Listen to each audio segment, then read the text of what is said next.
Psaume 32. Heureux celui à qui la transgression est remise, à qui le péché est pardonné. Heureux l'homme à qui l'Éternel n'impute pas l'iniquité, et dans l'esprit duquel il n'y a point de fraude. Tant que je me suis tu, mes os se consumaient. Je gémissais toute la journée, car nuit et jour, ta main s'apesantissait sur moi. Ma vigueur n'était plus que sécheresse, comme celle de l'été. Je t'ai fait connaître mon péché. Je n'ai pas caché mon iniquité. J'ai dit, j'avouerai mes transgressions à l'Éternel. Et tu as effacé la peine de mon péché. Qu'ainsi, tout homme pieux te prie au temps convenable. Si de grandes eaux débordent, elles ne l'atteindront nullement. Tu es pour moi un asile, tu me garantis de la détresse, tu m'entoures de chants de délivrance. Je t'instruirai et te montrerai la voie que tu dois suivre. Je te conseillerai, j'aurai le regard sur toi. Ne sois pas comme un cheval ou un mulet sans intelligence, qu'on bride avec un frein et un mors. Beaucoup de douleurs sont la part du méchant, mais celui qui se confie en l'Éternel est entouré de sa bonté. Juste, réjouissez-vous en l'Éternel, et soyez dans l'allégresse. Poussez des cris de joie, vous tous qui êtes droits de cœur. Psaume 44. Ô Dieu, nous avons entendu de nos oreilles, nos pères nous ont raconté les œuvres que tu as accomplies en leur temps, aux jours anciens. De ta main, tu as chassé des nations pour les établir. Tu as écrasé des peuples pour les faire prospérer. Car ce n'est pas par leur épée qu'ils ont conquis le pays.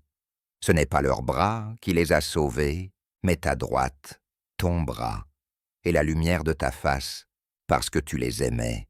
Tu es mon roi, ô Dieu, ordonne la délivrance de Jacob. Avec toi nous renversons nos ennemis, par ton nom nous écrasons nos adversaires. Car ce n'est pas en mon arc que je me confie, ce n'est pas mon épée qui me sauvera, mais c'est toi qui nous délivres de nos ennemis et qui confonds ceux qui nous haïssent. Nous nous glorifions en Dieu chaque jour et nous célébrerons éternellement ton nom. Cependant, tu nous as rejetés, couverts de honte. Tu ne sors plus avec nos armées. Tu nous fais reculer devant l'ennemi et ceux qui nous haïssent pillent à leur gré. Tu nous livres comme des brebis à dévorer. Tu nous disperses parmi les nations. Tu vends ton peuple pour rien. Tu ne l'estimes pas à grande valeur. Tu fais de nous l'opprobre de nos voisins, la risée et la moquerie de ceux qui nous entourent.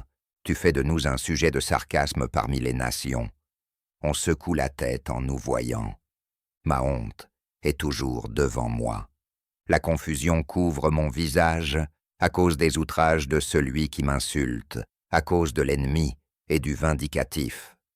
Tout cela nous arrive sans que nous t'ayons oublié, sans que nous ayons violé ton alliance.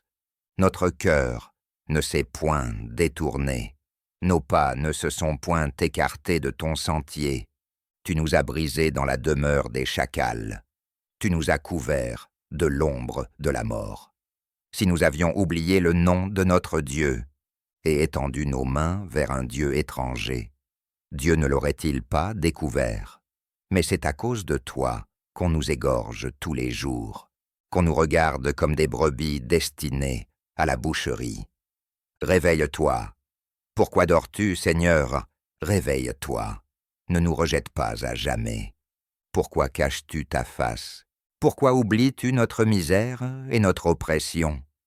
Car notre âme est abattue dans la poussière, notre corps est attaché à la terre. Lève-toi, viens à notre secours, délivre-nous à cause de ta bonté. Psaume 34. Je bénirai l'Éternel en tout temps. Sa louange sera toujours dans ma bouche.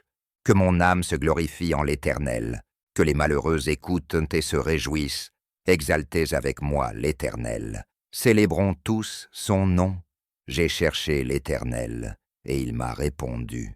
Il m'a délivré de toutes mes frayeurs. Quand on tourne vers lui les regards, on est rayonnant de joie, et le visage ne se couvre pas de honte.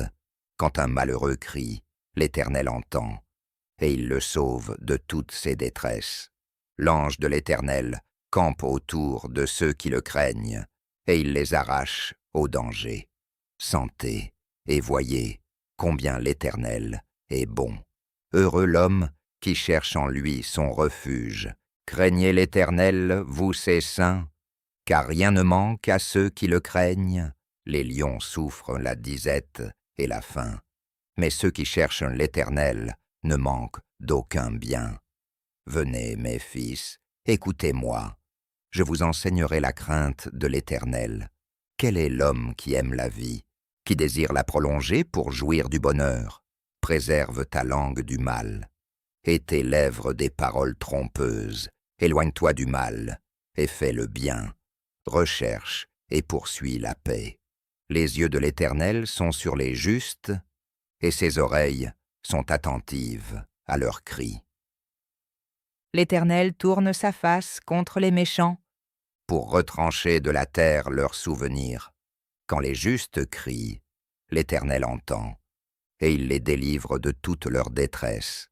L'Éternel est près de ceux qui ont le cœur brisé, et il sauve ceux qui ont l'esprit abattu.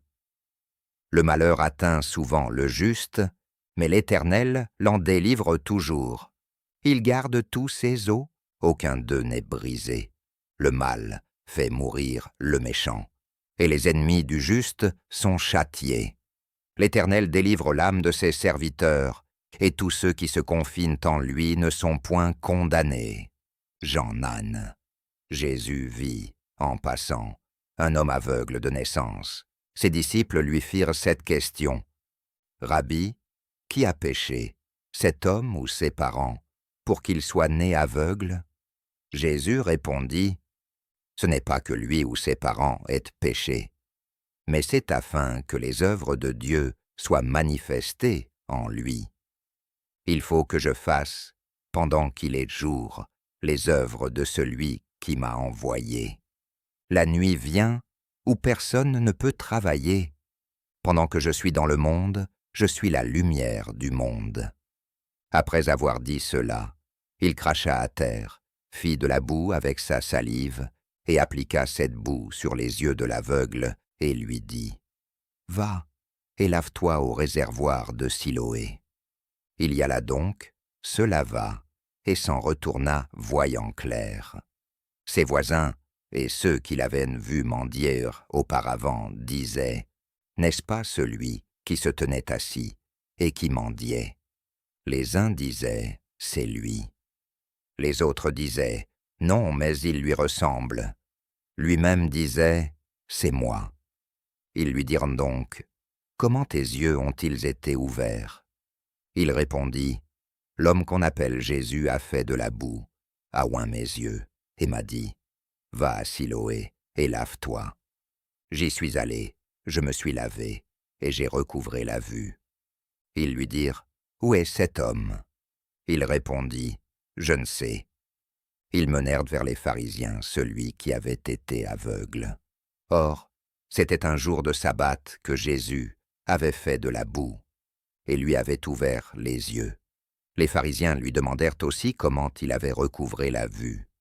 Il leur dit, « Il a mis de la boue sur mes yeux, je me suis lavé, et je vois. » Alors quelques-uns des pharisiens dirent, « Cet homme ne vient pas de Dieu, car il n'observe pas le sabbat. » D'autres dirent, « Comment un homme pécheur peut-il faire de tels miracles ?» Et il y eut division parmi eux. Ils dirent encore à l'aveugle, « Toi, que dis-tu de lui, puisqu'il t'a ouvert les yeux ?» Il répondit, « C'est un prophète. » Les Juifs ne crurent point qu'il avait été aveugle et qu'il eût recouvré la vue, jusqu'à ce qu'ils aient fait venir ses parents. Ils les interrogèrent, disant, « Est-ce là votre fils, que vous dites être né aveugle? Comment donc voit-il maintenant ?»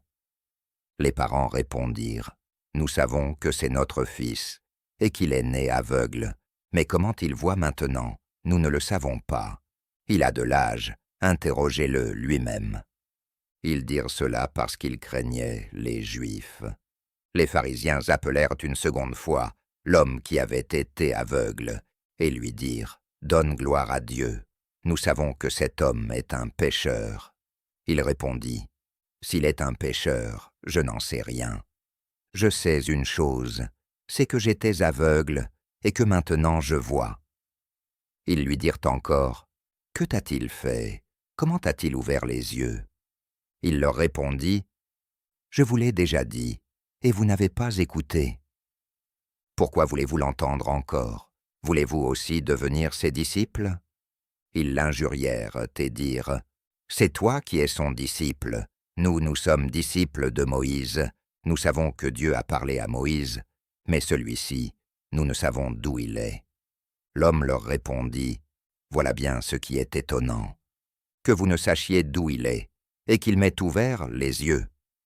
Nous savons que Dieu n'exauce point les pécheurs, mais si quelqu'un l'honore et fait sa volonté, c'est celui-là qui l'exauce.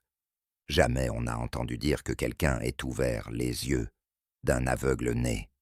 Si cet homme ne venait pas de Dieu, il ne pourrait rien faire. » Ils lui répondirent, « Tu es né tout entier dans le péché, et tu nous enseignes. » Et ils le chassèrent. Jésus apprit qu'ils l'avaient chassé, et l'ayant rencontré, il lui dit, « Crois-tu au Fils de l'homme » Il répondit, « Qui est-il, Seigneur, afin que je croie en lui ?» Jésus lui dit, « Tu l'as vu, et celui qui te parle, c'est lui. » Et il dit, « Je crois, Seigneur. » Et il l'adora. Jésus dit, « Je suis venu dans ce monde pour un jugement, pour que ceux qui ne voient point voient, et que ceux qui voient deviennent aveugles. » Quelques pharisiens qui étaient avec lui entendirent ces paroles et lui dirent, « Nous aussi, sommes-nous aveugles ?» Jésus leur répondit, « Si vous étiez aveugles, vous n'auriez pas de péché. Mais maintenant vous dites, « Nous voyons. » C'est pour cela que votre péché subsiste.